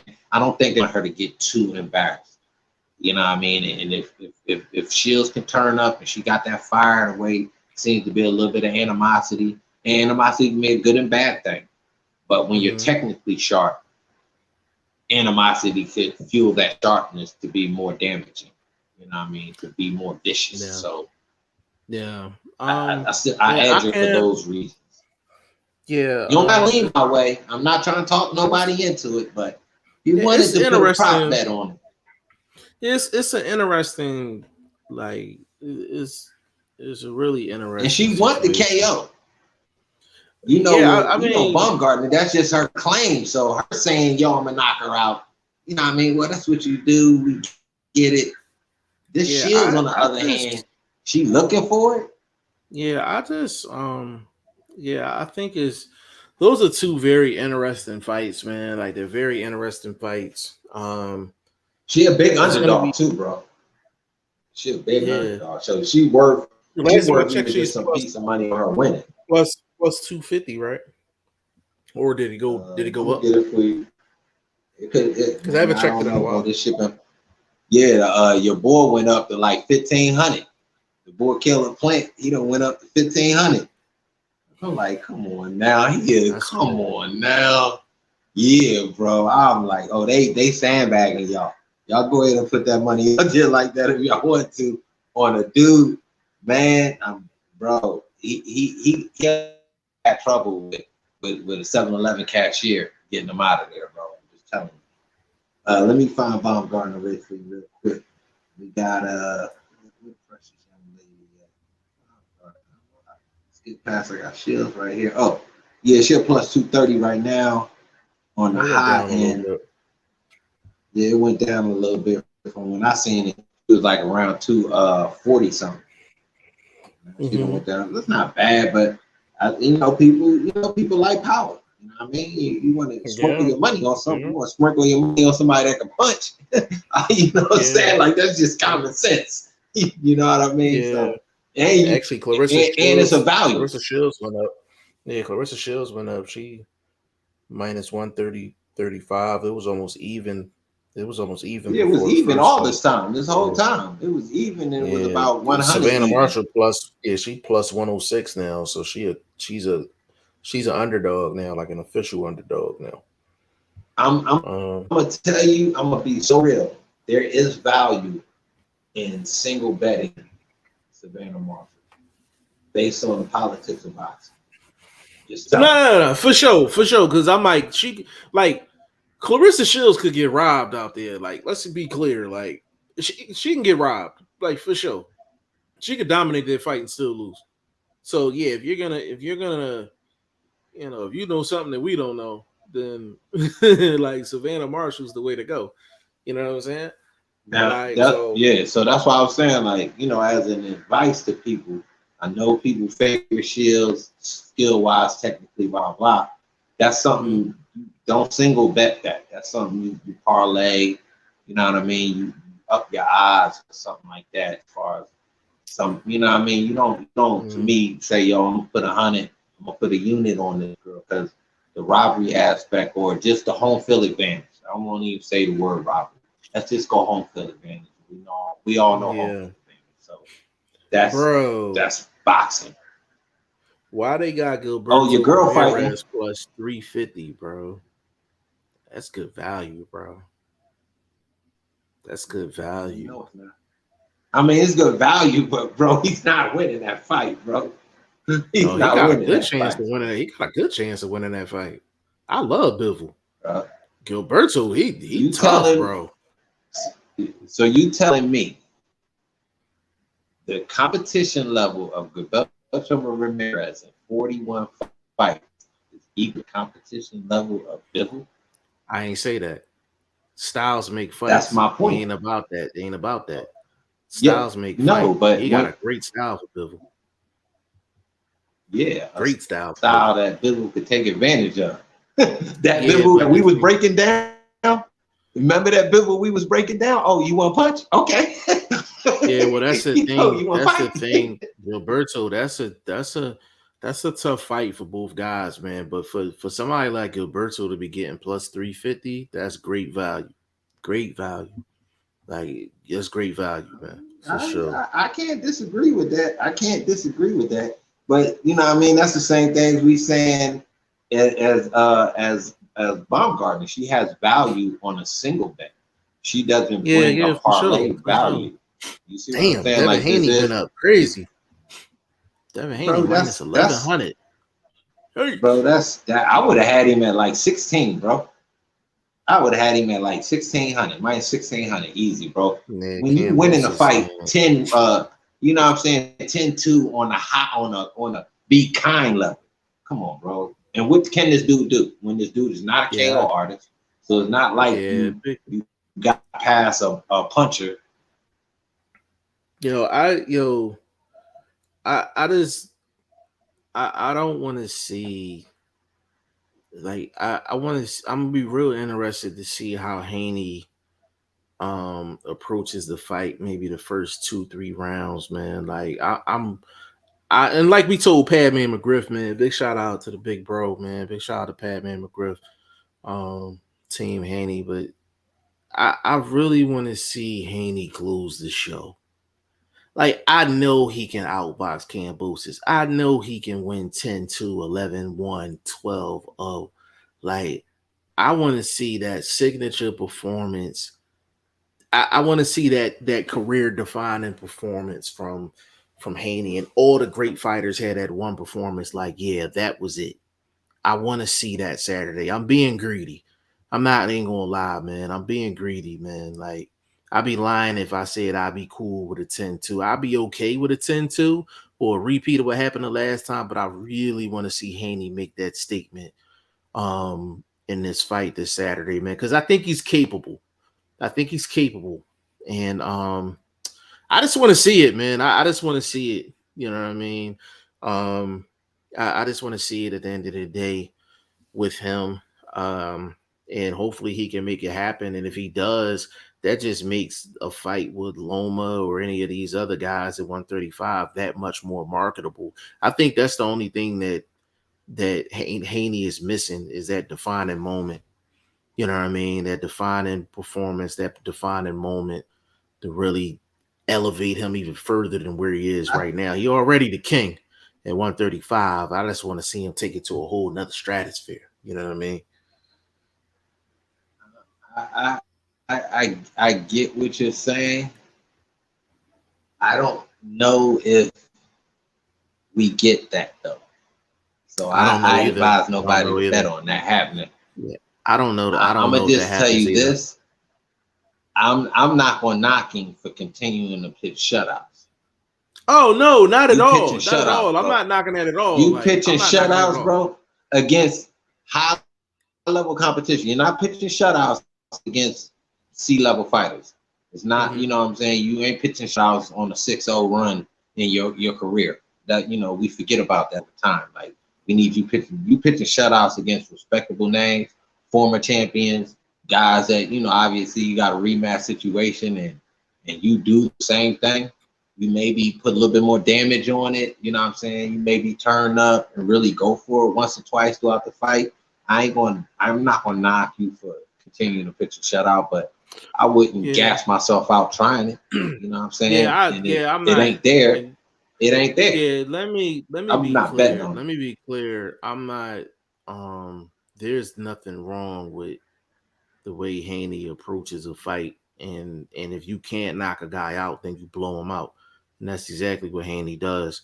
It would be great to see Haney have a Floyd Mayweather, Arturo Gotti type performance, a Floyd What Mayweather, about Diego this? Morales type performance. Mm-hmm. But what about this? But Floyd ain't have shoulder problems. So anyway, what about if he rocking? You know what I mean? What if he clipped him a couple times, like he was clipped? What if we get that, which we haven't seen? You know what I'm saying? I'm cool with that as well. It's just those fights that I mentioned. That's more though, reasonable. You know, no, that is more reasonable. Yeah. But I want if he could get that special performance. If he can get that special performance, that would be great. Like it's kind of like like when Shakur fought Jamel Herring, yo, like it took him to another level because it was just one of them performances. Like, you know what I mean? Like, and he got the stoppage on top of it. Like, I'm hoping to get one of those from Haney. Let To be me honest add with you, this caveat. Let me add this caveat that was on his feet. Just say it saying. again. He was on his feet. That's cool. That's cool. I'm cool with that. Just saying. I'm cool with that. All right. Yeah, I'm cool with that. I'm cool with that. You know what I'm saying? But it's just I just think I just want to see him go for it. I just want to see him go for it. Because it's just gonna elevate him that much more. You know what I'm saying? So Oh, your boy back. Who? Your boy back. And he an underdog too. Who? Your boy Michael Coffey back. Who he fighting? He fighting this oh Lord, let me brutalize this man's name real quick. Jurgen Hovanes. Hove Annis. I hope that's right. And he an underdog, minus 265 for the favorite Hovanes. And the boy Coffee plus 205. I gotta look this one up. I gotta do my homework, man. I've been busy, man. I ain't been posting, but yo, rock with me on Instagram, man. Boxing the number one, STVOLG. I'm gonna be putting up my leans and maybe a couple picks. And man, if you can't hit this week, man, Lord blessed be. You know, best of luck to you the rest of the year boxing. But this week, man, it's looking very hittable, man. I went 1-1 last week, just for the fans. Obviously, Ben messed up a major card, so got my bet back. The boy Sam Ettinger, he cost me on the parlay. I swept on the other ones, but I did hit on the PBC card. Everybody won. Got a little prop bet on it. Amos stoppage. Adamus stoppage. I said Adamus. Carlos Adamus stoppage. So it wasn't too bad. I forgot to tell you that. No, yeah, I was gonna say that was my first time hearing that. Yeah, man, it's we got a real crazy weekend coming up, and it's just so much. It's so much boxing to actually, to actually cover. You know what I mean? Like it's so much boxing to cover, man. All we can do is ask you to continue to tap in with us. And I think this is something Vlog and I are gonna have to kind of prioritize and do a better job of doing. It's so many topics that we got to cover that y'all got to realize, like, the time flies when we do these podcasts, bro. Like, the time be flying. Like, when we look up at the clock and I'll be like, yo, we done been on for X amount of time. Like, it don't feel that way doing the show. Like, we kind of just, you know what I'm saying? Like, we kind of just chopping game. But we are hour 50 minutes in. We about to end this joint. But there's probably about 10 other things we didn't get to. Like, you know what I mean? So I think, and I always say this, but it's really like the format of video that I personally be trying to do.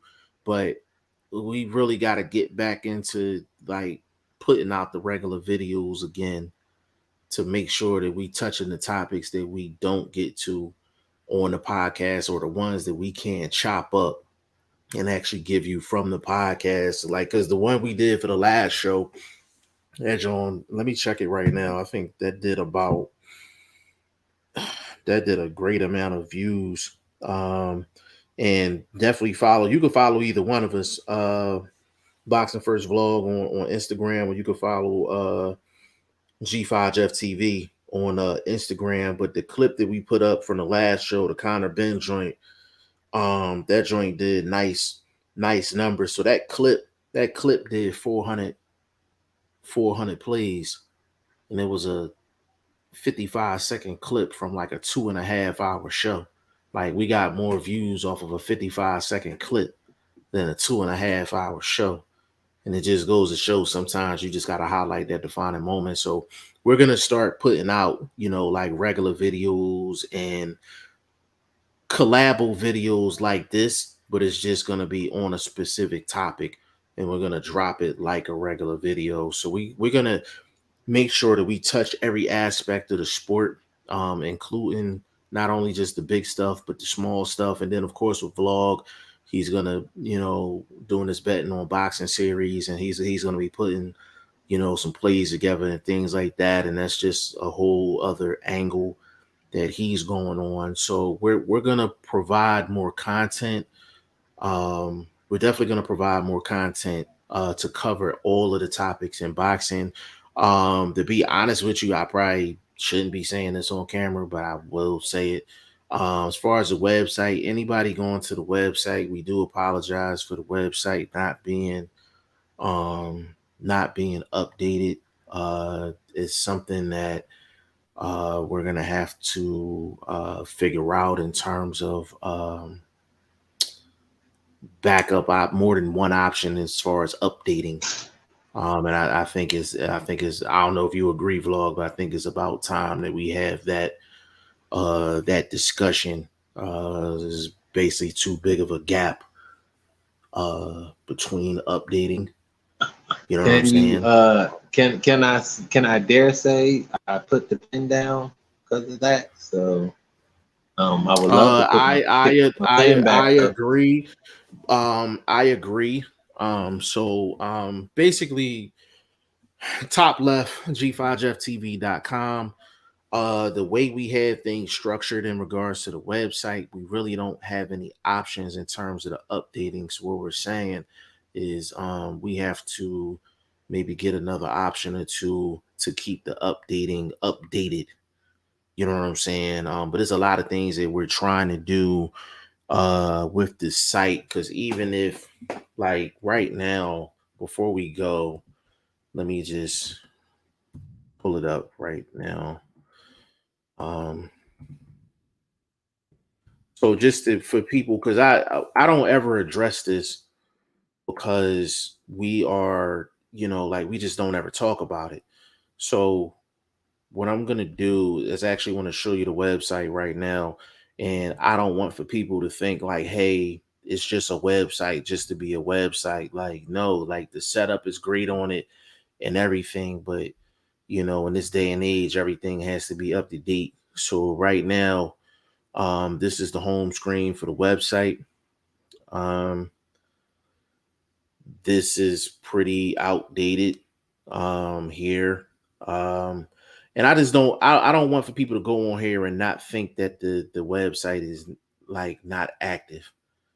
You know what I'm saying? So just looking at this, you can see that there's a lot of things that we can put up. Like it's still Devin Haney, JoJo did. Like, you know what I'm saying? Like, so these are things that can be updated. Also, to take your pick, option